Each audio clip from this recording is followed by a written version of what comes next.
Listo, entonces continuando con la parte de fluidez de la membrana. Entonces, lo que estábamos hablando es que, por ejemplo, aquí se ve una gran diferencia. Esta que está aquí es una membrana de tipo fluida y esta que está acá es una membrana de tipo viscosa. Viscosa. La diferencia para que sea fluida o viscosa tiene que ver con los dobles enlaces. Los dobles enlaces me van a hacer que la membrana sea más fluida o en este caso menos fluida. Y esto tiene que ver con la saturación de los ácidos grasos. Si en este caso los ácidos grasos son saturados, en este caso pues al ser saturados, esto hace que por un lado menor sea la temperatura necesaria para que ellos se puedan mover, entonces va a tener un movimiento restringido. Si te das cuenta, mientras que acá las colas están insaturadas, al estar insaturadas tienen más como capacidad para moverse. Entonces acá están bien apretados por la temperatura, mientras que acá necesitan mucha temperatura para volverlos a unir. Entonces ellos lo que hacen es que empiezan a sacar sus colas y empiezan a moverlas. Por eso es que la membrana empieza a fluir y como ellos hacen movimientos de flip-flop, lo que hablábamos, rotación y todo esto empieza a hacer un cambio acá. Entonces ¿Listo? dijiste, para que sea fluido, esto tiene que ver con los dobles enlaces, Ajá. que tiene que ver con los ácidos grasos, Que sean ¿cierto? saturados o insaturados. Si los ácidos grasos son saturados, menor será la temperatura para moverse Ajá. y su movimiento es restringido. Su movimiento va a ser restringido, correcto. O sea, a menor temperatura, pues claro, porque necesitamos calor para que ella, ¿cierto? Es Correcto. saturado, ok. Y entonces Y ahí si es, estarían saturados. Por eso es que dice que es viscosa. Viscosa es que están quietos, ahí no se pueden mover. Mientras que en la fluida, como están más insaturados, pues se pueden mover más, tienen más flexibilidad y por eso pueden hacer más flip-flop, más todas estas otras cosas. Y por eso se ve así como esta.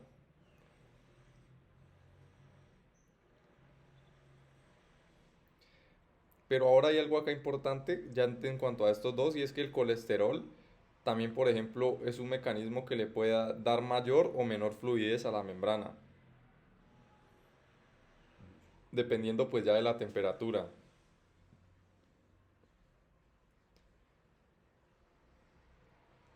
O sea que entonces, por ejemplo, podríamos decir que en algún momento a altas temperaturas el colesterol lo que me va a hacer es que va a hacer que la membrana sea menos fluida, como por ejemplo acá, porque lo que hace es que a altas temperaturas se va a pegar muchísimo, se pega muchísimo a los ácidos grasos y a estos de acá, entonces no deja un espacio para que la permeabilidad se dé y en este caso hay permeabilidad muy baja. Eso es a altas temperaturas. Pero entonces a bajas temperaturas el colesterol va a tener ya un efecto que es opuesto y lo que me va a hacer es que me va a empezar a interferir con las cadenas de ácidos grasos. Entonces, al empezar a interferir con las cadenas de ácidos grasos, lo que me hace es que este colesterol empieza a mover las cadenas de ácidos grasos para un lado y para el otro. Y hace, y hace que básicamente se empiece a mover de un lado hacia el otro como tipo estas. Entonces, digamos, este colesterol que está aquí, por ejemplo, a bajas temperaturas, me hace mover estas cadenas para un lado y me los empieza a echar para un lado y este que está acá para el otro. Lo que hace que la cadena en este caso se empiece a mover y por otro lado la permeabilidad se pierda y la membrana va a estar más fluida. Entonces cuando hablemos de fluidez también vamos a tener que hablar de permeabilidad. O sea que si es más fluida la membrana es más permeable, mientras que si es más viscosa es menos permeable. Eso es como lo que hay que tener en cuenta ahí. si es más fluida, la membrana es más Permeable. permeable. Claro, Ujú. porque como ellas se mueven, hay paso para que entren, ¿cierto? Ajá, para que entren Y si es, moléculas. Y si y es más si es viscosa, más viscosa, será menos permeable. ajá. Y cuando hablamos de colesterol a altas temperaturas, en este caso el colesterol a altas temperaturas me genera que la membrana sea menos fluida y a bajas temperaturas que sea más fluida. Eso también hay que tenerlo en cuenta ahí. Profe, ¿y no sería el contrario? Es que precisamente lo que hace el colesterol es un efecto opuesto, porque el Ok. alta temperatura lo que hace es estabilizar estas cadenas de ácidos grasos, entonces él se queda pegado y no se mueve, no deja ningún espacio aquí en la membrana. Ah, Pero a bajas temperaturas él es muy laxo, entonces a bajas temperaturas él se empieza a mover para un lado y para el otro, lo que hace desplazar los ácidos grasos, las colas, y pues eso hace que se empiecen a abrir como espacios cierto. que permiten que sea más permeable. Ya, Ujú, entendí.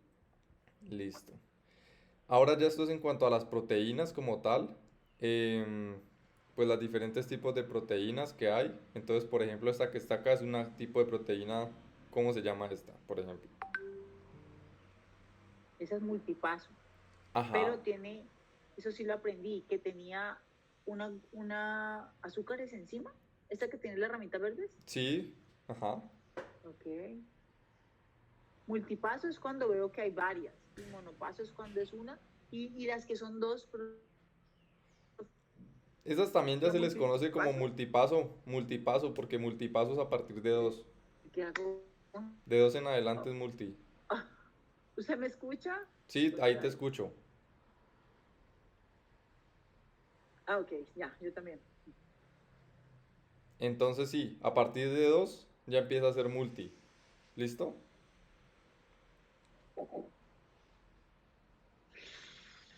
Profe, ay, espera, yo voy a apuntar eso aquí, lo de las proteínas. Otra cosa importante es que de pronto te pueden preguntar como que cómo está relacionado este que está acá, que es en este caso Aminoácidos. ajá, un aminoácido por la cadena, pero está cargado, porque normalmente es acá.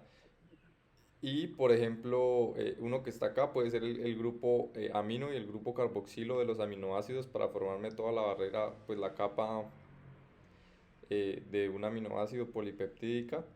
Y si te das cuenta, más o menos una proteína monopaso, una sola de estas, puede tener entre 20 a 30 aminoácidos. Entonces eso le da como bastante Una proteína, yo creo que monopaso, dijo solo usted, una una de estas. proteína, una monopaso Ajá, puede tener entre 20 puede a 30 tener, aminoácidos. O sea que si digamos es una multipaso, va a tener más. claro,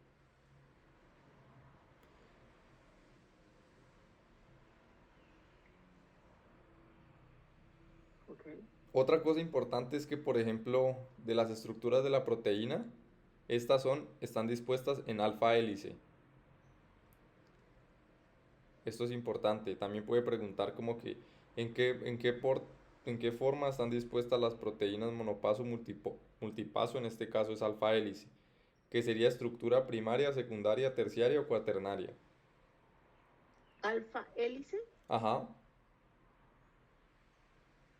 estructura primaria, Secundaria, terciaria o cuaternaria, ¿cuál sería?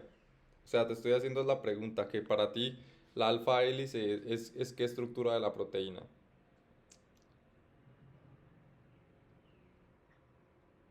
no sabría decirle, pero creo que cuando hablábamos de alfa hélice, hablábamos que era como, no me acuerdo, profe. Pues secundaria, es secundaria. Porque es secundaria porque en la estructura primaria no hay muchos cambios de la Ah, proteína, ok. apenas es la cadena. En la estructura secundaria la reconocemos por dos cosas, por la alfa hélice y las hojas plegadas beta.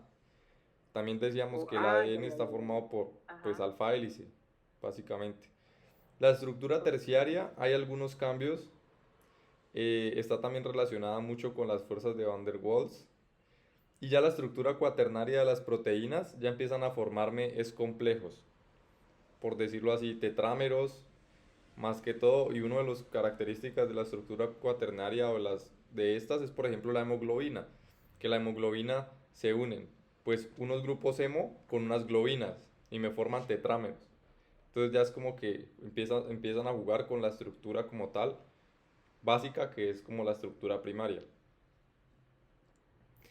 Y aquí ahora sí están pues los diferentes tipos de proteínas, que era lo que íbamos a mirar también. Y entonces es aquí importante que, por ejemplo, pues están las proteínas de membrana periféricas integrales, aquí están las mono y multipaso y las ancladas a lípidos. Entonces, por ejemplo, esta que está aquí, ¿cómo se llama? Monopaso, Ajá, ok, integral monopaso, bien. Esta que está acá, multipaso. esta que está acá. Esa es una monopaso y tiene una periférica. Ajá, correcto.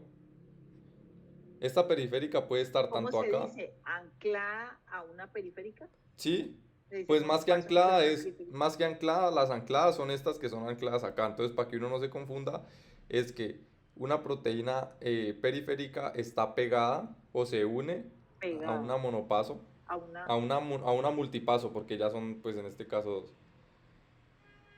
Por Ujú. eso, entonces me dijiste que más de dos son multipaso, más de una es multipaso. Ajá, Una es monopaso, ya las otras de dos en adelante. Ah, ok, porque yo pensé que. Entonces sería una multipaso pegada a una periférica. correcto. Y por ejemplo, si te das cuenta, estas que dicen que son ancladas a ácidos grasos, es porque ellas como tal sí se pegaron a un ácido graso, mientras que las periféricas no. Esa es otra diferencia entre las periféricas y las ancladas. Está solo unida. Que por ejemplo, la periférica se une como a la otra molécula o asimismo se une a las cabezas acá, pero no atraviesa. Pero en cambio, la, la anclada, ella lo que hace es que ella me abre o me desplaza el ácido graso y se une a él, se ancla a él. Y por eso aquí Sí, te ves porque esto rojito. yo vi en el dibujo que ellas tenían como unas colitas. Ellas tienen de por sí unas colitas, correcto, a diferencia de las periféricas que no tienen. Ajá. Entonces, por ejemplo, acá están pues las proteínas integrales. Si te das cuenta, ellas siempre tienden a aislarse acá o a tener como esta forma más que todo. Y acá van a tener siempre pues los diferentes extremos, el extremo amino y el extremo pues carboxilo. Y acá otra cosa importante es que lo que habíamos hablado, esto en verde que Cadena, era.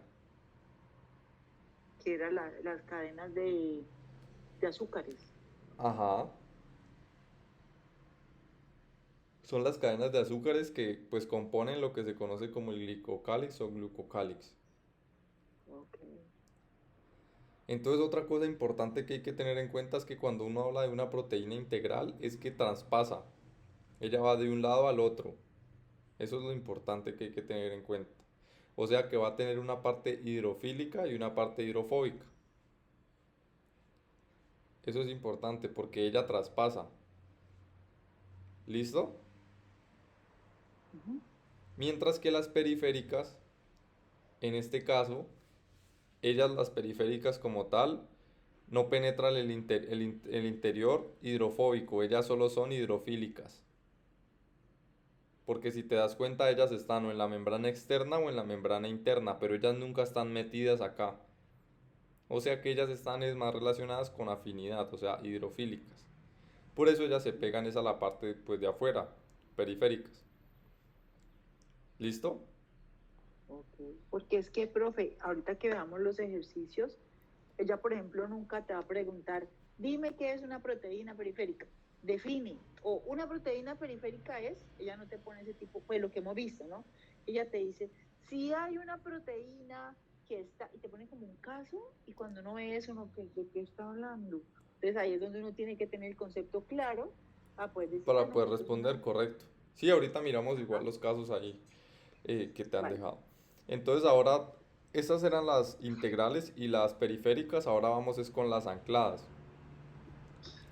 En este caso, cuando uno habla de proteínas como tal ancladas, lo que hace es que, por ejemplo, una proteína se va a anclar a un grupo amino. y por medio de su grupo amino a un fosfolípido. Por ejemplo, si te das cuenta acá. Una proteína anclada se une a un grupo amino. No, se une su grupo amino a un fosfolípido. Su grupo amino lo va a unir a un fosfolípido.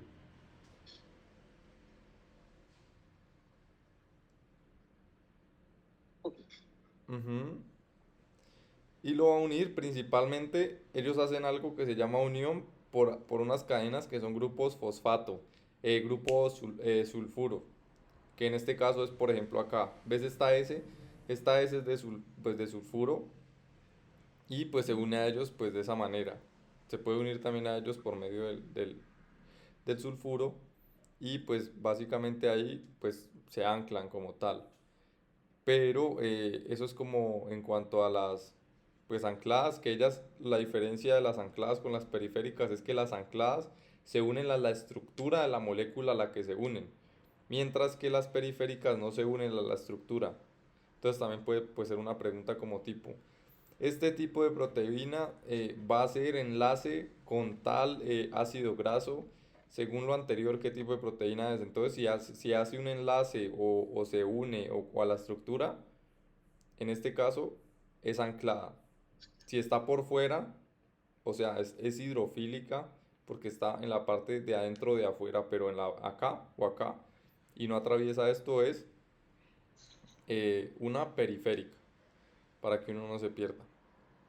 Porque entre la periférica y la anclada uno se puede confundir, pero pues la diferencia como tal es que la anclada tiene una parte Anclada, que atraviesa la membrana, mientras que la otra no.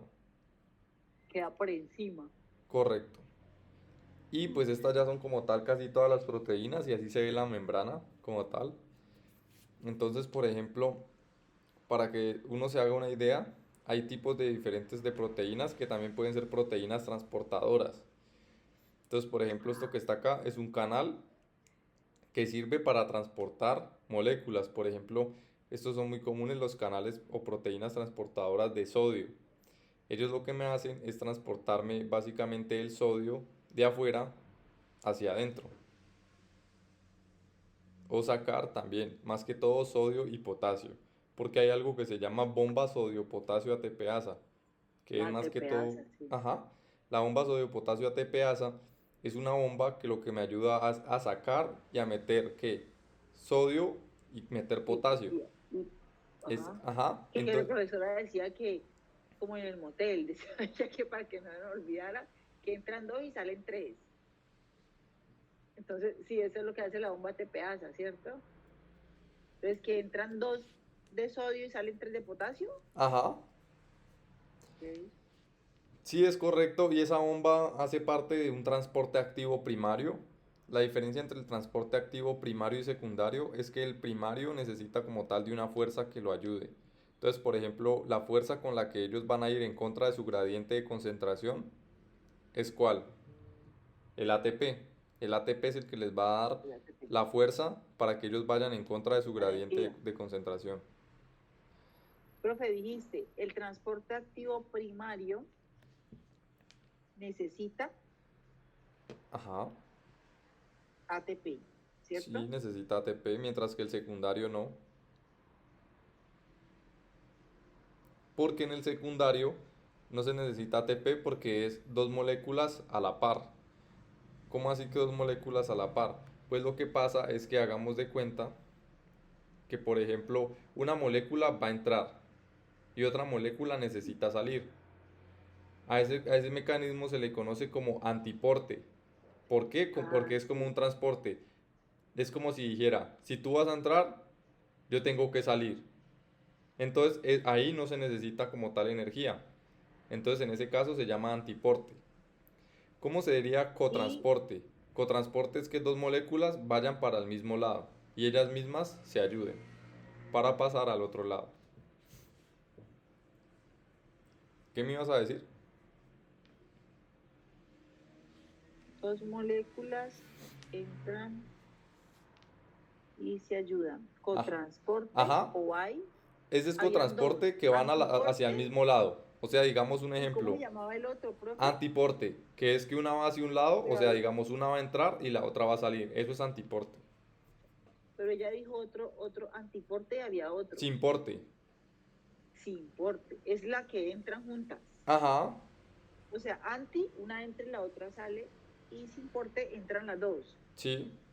Entonces, en ambas va a haber ayuda y por eso no se necesita la energía. Sí, en eso no se necesita ATP. ¿Por qué? Pues porque ellas van como a favor de su gradiente de concentración y no necesitan como una ayuda extra, a diferencia de, por ejemplo, el transporte activo primario que sí. Y otro transporte que no tiene o que no necesita como tal energía es la difusión facilitada, que es por medio de bombas.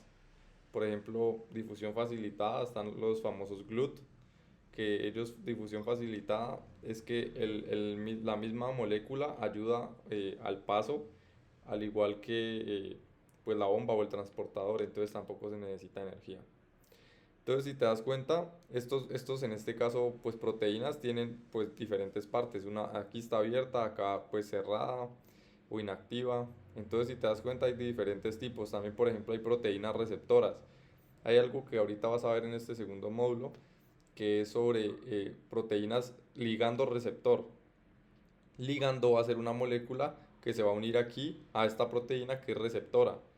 ¿Qué pasa? Que esa molécula al unirse a esta proteína va a hacer una cascada por acá abajo y me va a activar unas cosas y es como si fuera, por decirlo así, una señal. Entonces, ¿qué pasa? Que digamos el ligando es una bolita. La bolita se une y se pega aquí a un sitio específico de la proteína receptora. Esa proteína apenas recibe esa señal, ella continúa la señal por acá adentro y me activa más cosas. Eso es como a grandes rasgos, luego lo veremos en la clase específica, pero es como para que ir teniendo una idea. ¿Listo?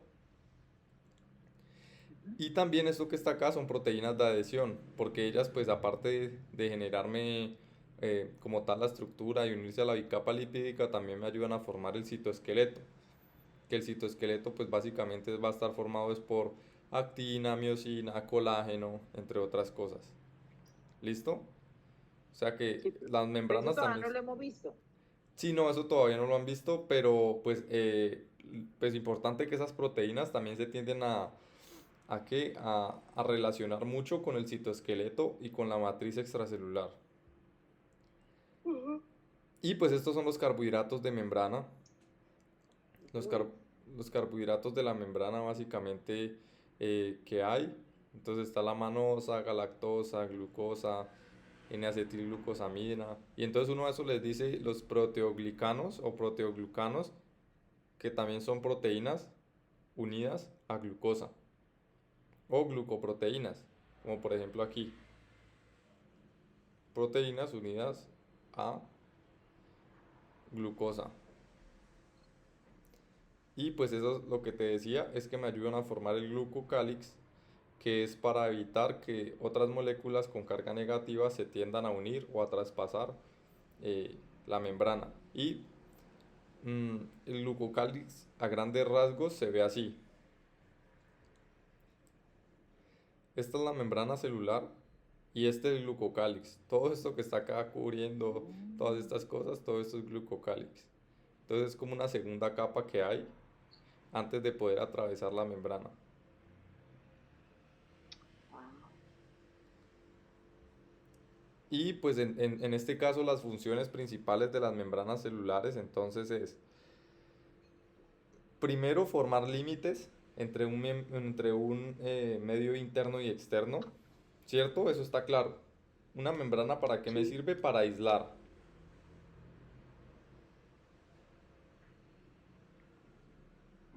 ¿Hasta ahí vamos claros? ok. Sí, profe. La segunda es Laura, que... perdón, profe, un segundito. Dale. ¿Le pusiste el vino con el romero al pollo? Póngase, póngale un tenedor y se lo pone. ¿Me regalas piñita, porfa, en cuadritos, mi frutica? Y sandía, piña y sandía, porfa. ¿Y qué, profe? Ay,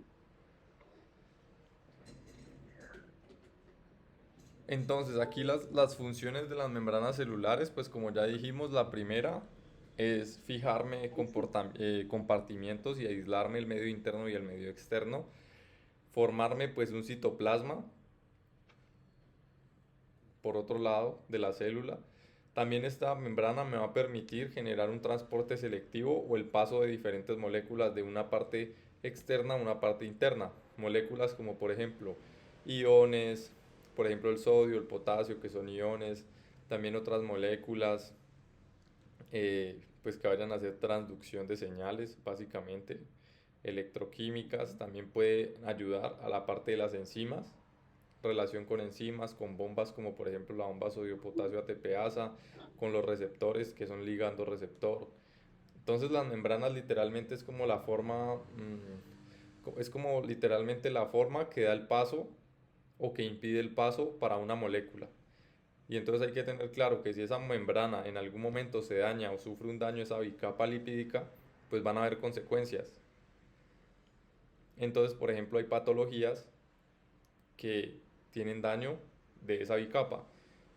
Más adelante las verán, pero la verdad de las más importantes que hay un daño en esas membranas es, por ejemplo, en el síndrome nefrótico, que es una patología en donde se daña la membrana de filtración glomerular y lo que pasa es que empiezan a pasar proteínas. Y entonces las proteínas de por sí no deben pasar la membrana de filtración porque las proteínas estarían saliendo en orina. Entonces ahí en el síndrome nefrótico se genera algo que se llama proteinuria. ¿Qué es proteinuria? Básicamente proteínas en orina. Y eso es patológico. Entonces en ese caso ese es un gran ejemplo de, por ejemplo, si se daña la membrana puede generarme varias enfermedades. Digamos, ¿Listo? eso es lo que pasa cuando yo tengo un amigo que él es pues él es peluquero y él consumía muchas proteínas, digamos, y empezó el cuerpo a